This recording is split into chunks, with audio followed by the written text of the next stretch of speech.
الحمد لله نحمده ونستعينه ونستغفره ونؤمن به ونتوكل عليه ونعوذ بالله من شرور أنفسنا ومن سيئات أعمالنا من يهده الله فلا مضل له ومن يضلله فلا هادي له ونشهد أن لا إله إلا الله وحده لا شريك له ونشهد أن سيدنا ومولانا محمدا عبده ورسوله أما بعد فأعوذ بالله من الشيطان الرجيم بسم الله الرحمن الرحيم علم آدم الأسماء كلها عرضهم ثم أنبئوني فقال أسماء هؤلاء إن كنتم صادقين أو كما قال الله تبارك وتعالى في القرآن المجيد وقال النبي صلى الله عليه وسلم طلب العلم فريضة على كل مسلم أو كما قال عليه الصلاة والسلام. محترم حضرات اور سامعین، عزیز طلباء، عزیز بچوں،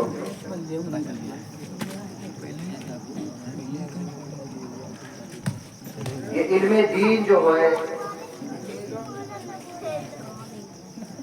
بہت ہی اہمیت کا حامل ہے، اور یہ تعلیم کا سلسلہ اللہ تبارک و تعالیٰ نے جو ہمارے اور آپ کے جد امجد یعنی حضرت آدم علیہ السلام سے اللہ تبارک و تعالیٰ نے گویا کہ یہ کہہ لیا جائے کہ مدرسے کی بنیاد یعنی تعلیم و تعلم کا سلسلہ اللہ تبارک و تعالیٰ نے حضرت آدم علیہ السلام سے ہی شروع کر دیا. یہ تعلیم اور علم کا سیکھنا، اگر کوئی بندہ علم سیکھتا ہے تو اس کی وجہ سے اس کا درجہ اور مرتبہ اتنا بلند اور اونچا ہو جاتا ہے، جیسا کہ اس آیت کریمہ سے ہم خوب سمجھ سکتے ہیں کہ اللہ تبارک و تعالیٰ نے جب حضرت آدم علیہ السلام کو پیدا کیا تو اس وقت فرشتوں نے اللہ تبارک و تعالیٰ سے اعتراض کیا اور پوچھا اور سوال کیا کہ اے اللہ، آپ ایسی مخلوق کو کیوں پیدا کر رہے ہیں جو دنیا کے اندر فریبی کرے گی، ظلم و زیادتی کرے گی، ایک دوسرے کے اوپر ظلم و زیادتی کرے گی، آپ ایسی مخلوق کیوں پیدا کر رہے ہیں؟ تو اللہ تبارک و تعالیٰ نے فرشتوں کو کیا جواب دیا؟ اس کو سماعت کر اللہ تبارک و تعالیٰ نے فرشتوں کو جواب دیا کہ میں وہ چیز جانتا ہوں جو تم لوگ نہیں جانتے. اللہ تبارک و تعالیٰ نے حضرت آدم علیہ السلام کو بہت ساری چیزوں کے نام کا علم دیا. اس کے بعد اللہ تبارک و تعالیٰ فرشتوں کو اور حضرت آدم علیہ السلام دونوں کو اکٹھا کر کے دونوں سے سوال پوچھا کہ فلاں فلاں چیزوں کا نام بتاؤ.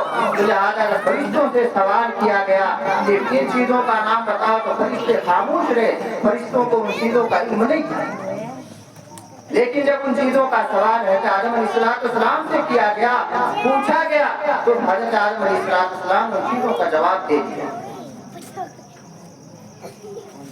لہذا تعلیم و تعلم یعنی علم کا سیکھنا یہ آدمی کو، بندے کو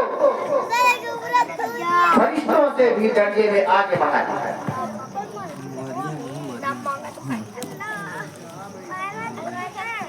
یعنی اگر کوئی بندہ علم سیکھتا ہے اور اس علم سیکھنے کے ذریعے سیکھ کر کے اس کے اوپر عمل بھی کرتا ہے تو پھر فرشتوں سے اس کا درجہ اونچا اور بلند ہو جاتا ہے.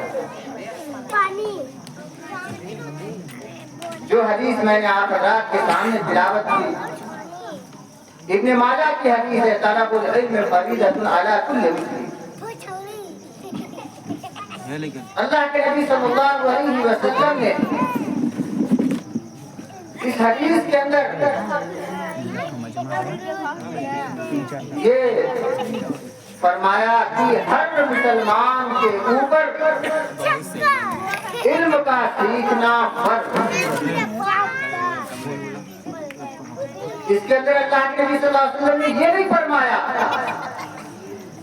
کہ بچہ ہے تو علم کا سیکھنا فرض ہے, جوان ہو گیا تو علم کا سیکھنا فرض ہے, بوڑھا ہو گیا تو علم کا سیکھنا فرض ہے. نہیں, بلکہ ہر حال میں ہمیں علم کا سیکھنا یہ ہر مسلمان کے اوپر فرض اور لازمی اور ضروری ہے. فریضہ کا لفظ اللہ کے نبی صلی اللہ علیہ وسلم نے استعمال فرمایا, مستحب اور واجب نہیں. ہم اس بات سے اندازہ لگائیں, ہم یہ سمجھتے ہیں کہ صرف جو مدرسے میں جو بچے تعلیم حاصل کرتے ہیں انہیں کو علم دین سیکھنا انہیں کے لیے ضروری ہے. یہ ایسا ہرگز نہیں کہا گیا حدیث کے اندر. حدیث کے اندر ہر مسلمان کو اللہ کے نبی صلی اللہ علیہ وسلم نے مخاطب کر کے کہا کہ ہر مسلمان کے اوپر علم دین کا سیکھنا فرض ہے. اب کتنا علم دین سیکھنا فرض ہے, ذرا غور کریں. ایک حدیث کے اندر اللہ کے نبی صلی اللہ علیہ وسلم نے ارشاد فرمایا کہ علم کا سیکھنا ماں کی گود سے لے کر کے قرآن, یہ جب تک موت تم کو نہ آ جائے, یعنی لحد تک, قبر تک کیا ہے تم کو علم کا سیکھنا تمہارے لیے ضروری ہے. علم کا سیکھنا یہ کبھی بھی بند نہیں ہوتا, یہ عمر کا تقاضا نہیں. بات کہتے ہیں ہم بوڑھے ہو گئے, ہم کیسے سمجھیں, ہم جوان ہیں, ہم بچے ہیں, ابھی ہم نہیں سمجھتے. لیکن جہاں تک علم کا سیکھنا یہ ہر مسلمان کے لیے ضروری ہے. علم دین کا سیکھنا ہر مسلمان کے اوپر ضروری ہے کہ ہمارے دین کے اندر, ہمارے اسلام اور شریعت کے اندر کیا چیز کرنا صحیح ہے, کیا چیز کرنا صحیح نہیں ہے. ہمیں اس کا جاننا ضروری اور بہت ہی ضروری ہے.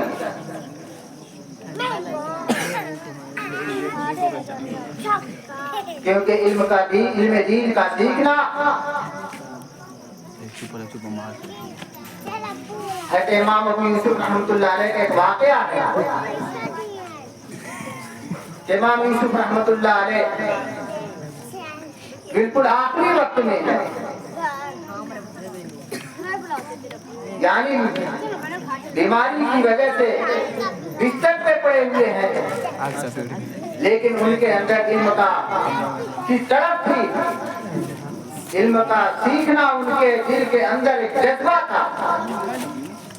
اس حالت میں کوئی بڑے ان سے آئے اور ان سے ملاقات کرنے کے لیے, تو اس وقت ان سے سوال کر رہے ہیں کہ میں آپ سے ایک سوال کرنا چاہ رہا ہوں, علم دین سیکھنا چاہ رہا ہوں. تو ان بڑے نے کہا کہ آپ کی یہ گھڑی یہ کیا ہے, آپ بالکل آخری وقت میں ہیں, آپ کو اس وقت علم دین سیکھنا آپ کے لیے مناسب نہیں, آپ آرام کریں تو آپ کے لیے بہتر ہے. تو اس وقت کہتے امام ابو یوسف رحمۃ اللہ علیہ نے کیا جواب دیا, کہا کہ میں آپ کی بات مانوں یا پیارے حبیب صلی اللہ علیہ وسلم کی بات مانوں, جنہوں نے کہا کہ علم کا سیکھنا ماں کی گود سے لے کر کے قبر کی لحد تک کیا ہے, علم کا سیکھنا ضروری ہے. میں آپ کی بات مانوں یا ان کی بات مانوں. لہذا اللہ کے نبی صلی اللہ علیہ وسلم نے یہ فرمایا کہ علم کا سیکھنا یہ علم کیا زندگی, یہ زندگی کے اندر ہر لمحے کے اندر ہم علم کو سیکھ سکتے ہیں.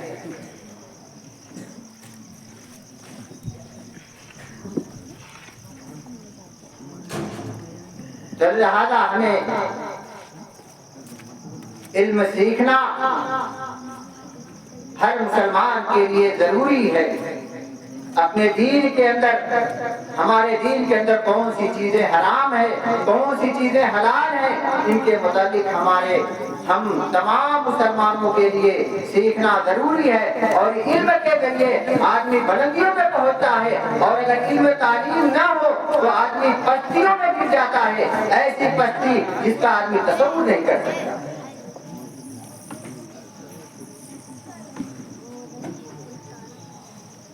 کیونکہ علم کے ذریعے چاہے دنیاوی علم ہو چاہے دینی علم ہو، ہمیں ہر علم سیکھنا ہمارے لیے ضروری ہے۔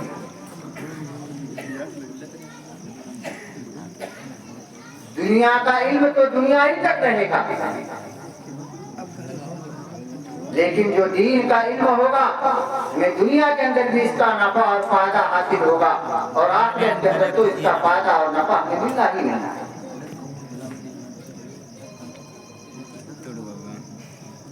دنیا کے اندر جو دنیا کا علم سیکھنے والے ہیں، اگر کوئی آفیسر ہوتا ہے تو صرف کیا ہے، جب تک وہ آفیسر ہوتا ہے اس تک کیا اس کی آفیسری کام آتی ہے۔ اگر کوئی انجینئر ہوتا ہے تو جب تک کوئی انجینئر رہتا ہے، جب تک وہ زندہ ہوتا ہے اس تک اس کی انجینئرنگ کام آتی ہے۔ اگر کوئی ڈاکٹر اور طبیب ہوتا ہے تو اس کا دنیا کا علم اس کو ڈاکٹری اور طبیب جب تک وہ زندہ ہوتا ہے تبھی تک وہ کام آتی ہے۔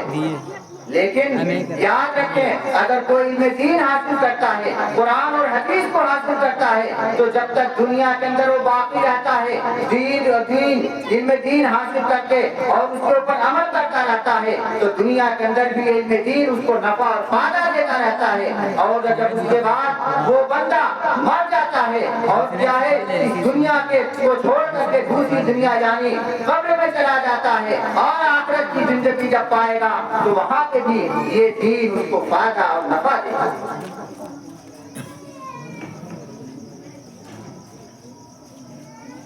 لہذا ہمارے لیے ضروری ہے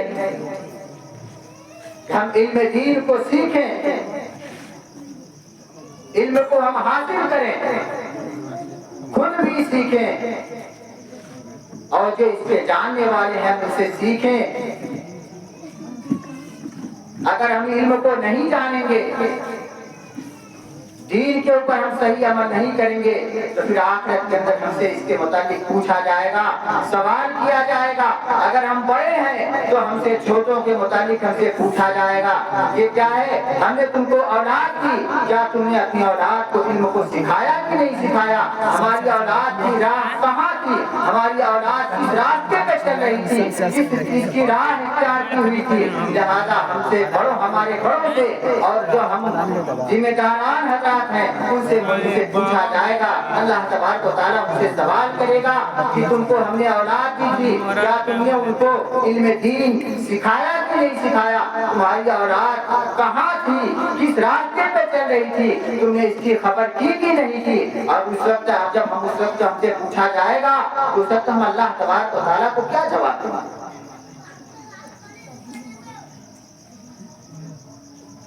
ہم اس کے متعلق ذرا سوچیں کہ ہماری اولاد آج کہاں سے کہاں جا رہی ہے، خصوصاً نوجوان جو آج کے دور میں یہ موبائل بہت ہی خطرناک ہے۔ اس کا فائدہ کم ہے، نقصان زیادہ ہے۔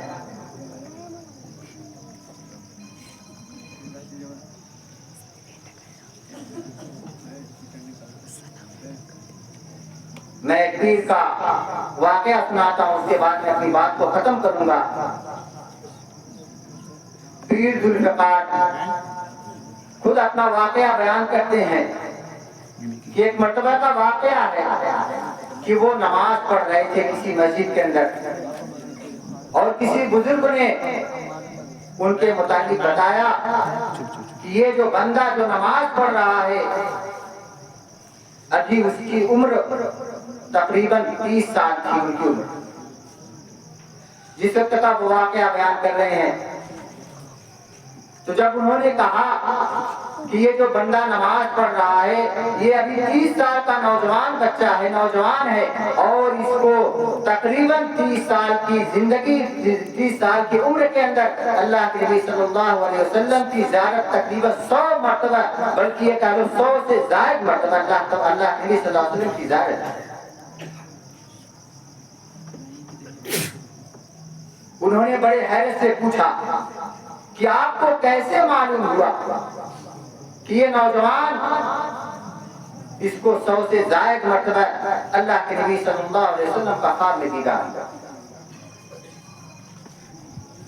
تو انہوں نے بتایا کہ دو چیزیں آدمی اپنے، اگر کوئی اللہ کے نبی صلی اللہ علیہ وسلم کا خواب میں دیدار کرنے کا خواہش اور متمنی ہے، اور ہر مسلمان اس چیز کی خواہش رکھتا ہے کہ اللہ کے نبی صلی اللہ علیہ وسلم کا میرے خواب میں دیدار ہو جائے، اور ہر مسلمان کو اس کی خواہش اور تمنا رکھنی بھی چاہیے، کیونکہ ہمارے پاس، ہمارے نزدیک اللہ کے نبی صلی اللہ علیہ وسلم سے مقام و مرتبہ میں کوئی ہستی اور کوئی ذات اس دنیا کے اندر ہے ہی نہیں۔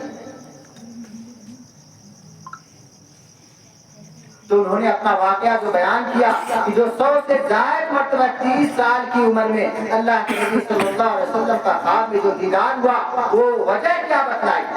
اس بات کو یاد رکھو، اس بات کو نوٹ کر لو، اگر ہم بھی اپنے دل کے اندر ارادہ رکھیں تو اللہ کے نبی صلی اللہ علیہ وسلم کا دیدار ہمارے خواب میں ہوگا۔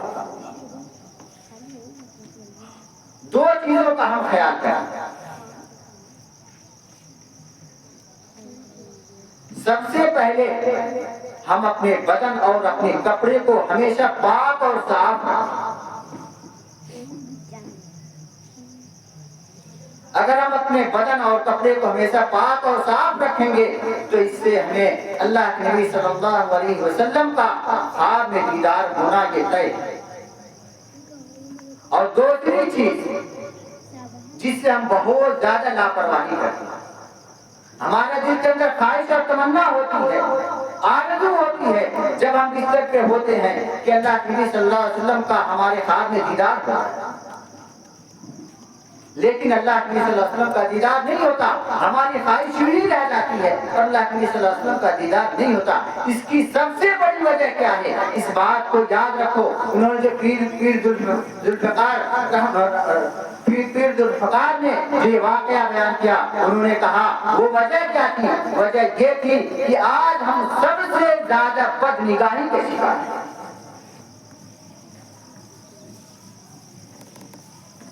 سب سے زیادہ ہم بد نگاہی کی شکار ہیں، یعنی بری نظریں ہماری ایک دوسرے کے اوپر پڑتی رہتی ہیں،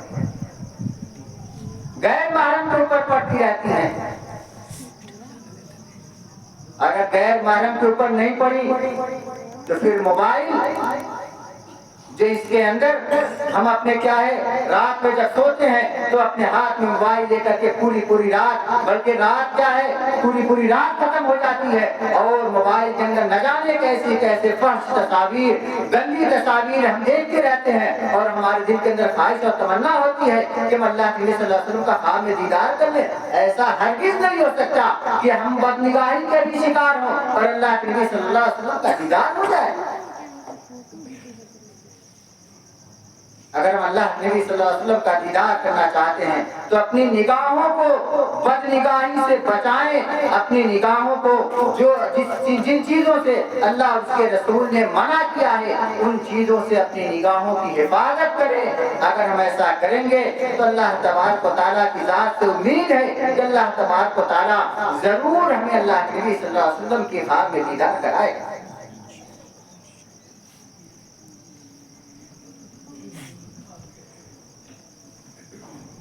لہذا ہم ان سب چیزوں کو اپنی زندگی کے اندر لائیں۔ اگر ہم ایسا کر رہے ہیں، بد نگاہی ہم سے ہو رہی ہے، تو اللہ تبارک و تعالیٰ سے توبہ استغفار کریں۔ توبہ کا دروازہ کھلا ہوا ہے، اللہ تبارک و تعالیٰ ہمارے گناہوں کو معاف کر دے۔ اللہ تعالیٰ تو کہتا ہے کہ اللہ تبارک و تعالیٰ، ایک حدیث کے اندر اللہ کے نبی صلی اللہ علیہ وسلم نے ارشاد فرمایا کہ اللہ تبارک و تعالیٰ اس گناہگار سے بہت زیادہ خوش ہوتا ہے۔ کون سا گناہگار؟ جو گناہ بھی کرے اور پھر اس کے بعد اللہ تبارک و تعالیٰ سے توبہ بھی کرے۔ یعنی اگر اللہ تبارک و تعالیٰ کی نافرمانی ہو جائے، اس سے گناہ سرزد ہو جائے، پھر اللہ تبارک و تعالیٰ کی بارگاہ میں سچے دل سے توبہ کرے، اللہ تبارک و تعالیٰ سے استغفار کرے، اللہ تبارک و تعالیٰ اس کی گناہ کو معاف کر دے گا۔ اور اللہ تبارک و تعالیٰ تو کہتا ہے کہ اگر بندہ مجھ سے چپے چپے کہتا ہے، اگر بندہ مجھ کو دل میں یاد کرتا ہے تو میں اس کو ایسی محفل میں یاد کرتا ہوں جو معصوم ہوتی ہے، یعنی فرشتوں کی محفل میں اس کا تذکرہ اور اس کو یاد کرتا ہوں۔ اگر بندہ اللہ تبارک و تعالیٰ کہتا ہے کہ اگر بندہ میری طرف ایک ہاتھ آتا ہے تو میں اس کی طرف ایک گز آتا ہوں، اگر بندہ میری طرف پیدل آتا ہے، چل کر آتا ہے تو میں اس کی طرف دوڑ کر کے آتا ہوں۔ یعنی کوئی بندہ اگر اللہ تبارک و تعالیٰ کی طرف متوجہ ہو کر کے تو دیکھے، اللہ تبارک و تعالیٰ اس کے گناہوں کو معاف کر دے گا۔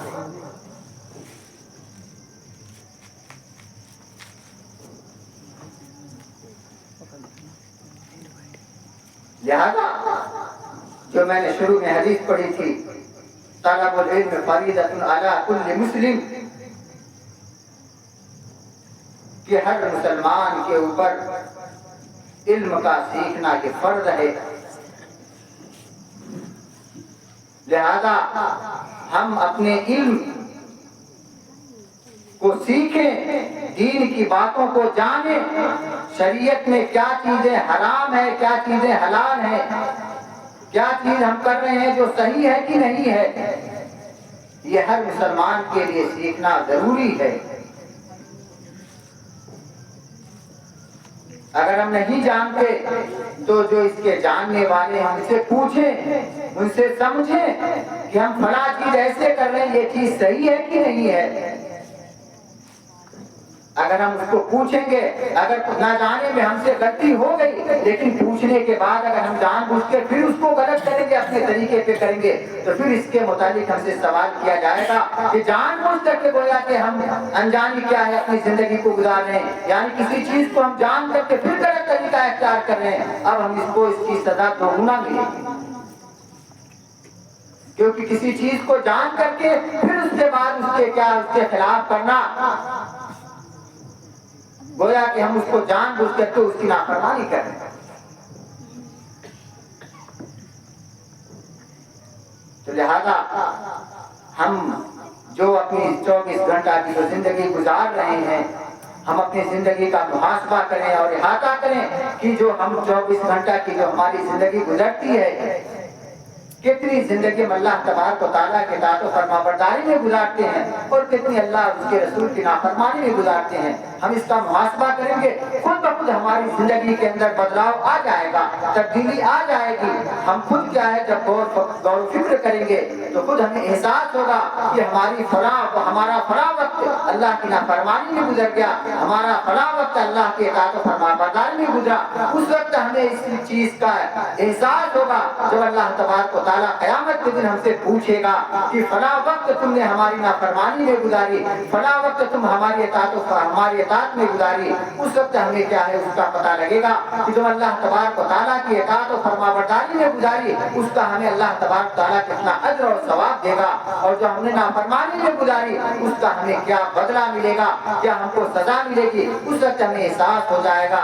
لیکن یاد رکھو اس وقت ہمیں پچھتاوا ہوگا کہ کاش اللہ تبارک و تعالیٰ کی اطاعت و فرمانبرداری پوری کی پوری زندگی ہم کیے ہوتے، اس وقت ہمیں پچھتاوا ہوگا۔ لیکن اس وقت پچھتاوے سے کوئی کام آنے والا نہیں۔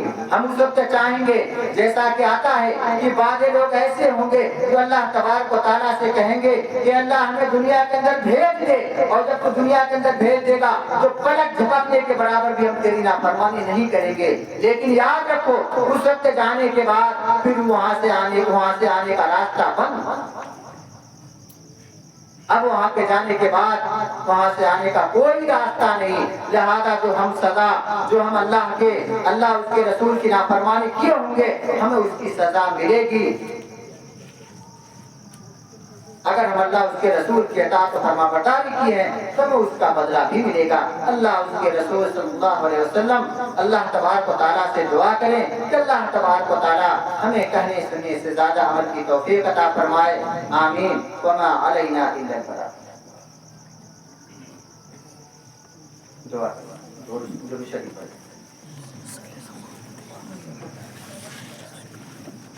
الحمد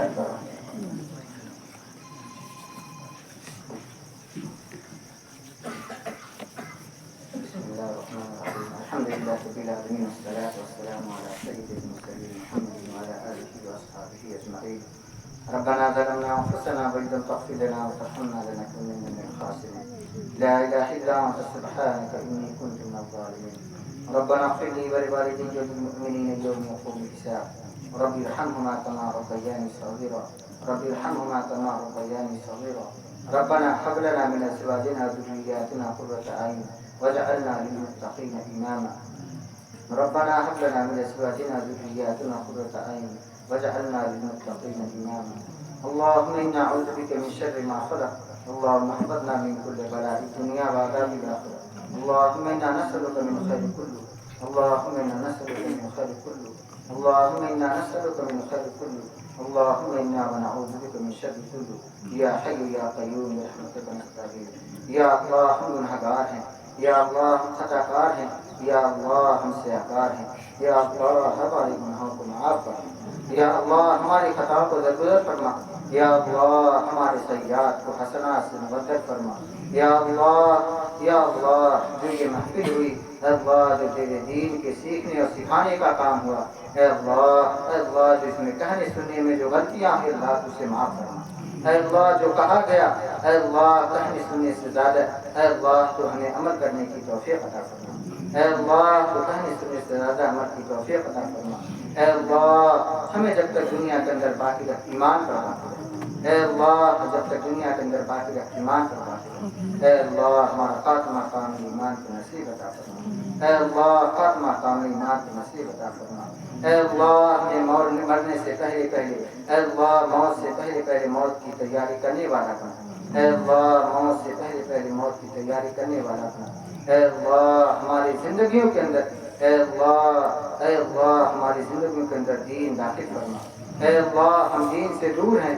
اے اللہ گھروں کا طریقہ ہمارے دلوں کے اندر اے اللہ ہماری رگوں کے اندر بسا ہوا ہے. اے اللہ گھروں کے طریقے سے ہماری حفاظت فرما. اے اللہ گھروں کے طریقے سے ہماری حفاظت فرما. اے اللہ پیارے نبی صلی اللہ علیہ وسلم کی اے اللہ ہر ایک سنت پہ عمل کرنے کا اے اللہ عمل کرنے کی توفیق عطا فرما. اے اللہ پیارے نبی صلی اللہ علیہ وسلم کی ہر ایک سنت پر عمل کرنے کی توفیق عطا فرما. اے اللہ جو مانگا اسے بھی عطا فرما. جو مانگنے سے رہ گیا ہم بھول گئے ہماری ضروریات ہی تو جانتا ہے میرے مولا. اے اللہ تو اسے بھی عطا فرما. اے اللہ تو اسے بھی عطا فرما. اے اللہ تمام دعاؤں کو محض اپنے فضل و کرم سے حضور صلی اللہ علیہ وسلم کے صدقے قبول فرما. وصلی اللہ تعالی علی خیر خلقہ محمد وعلی آلہ وصحبہ اجمعین برحمتک یا ارحم الراحمین.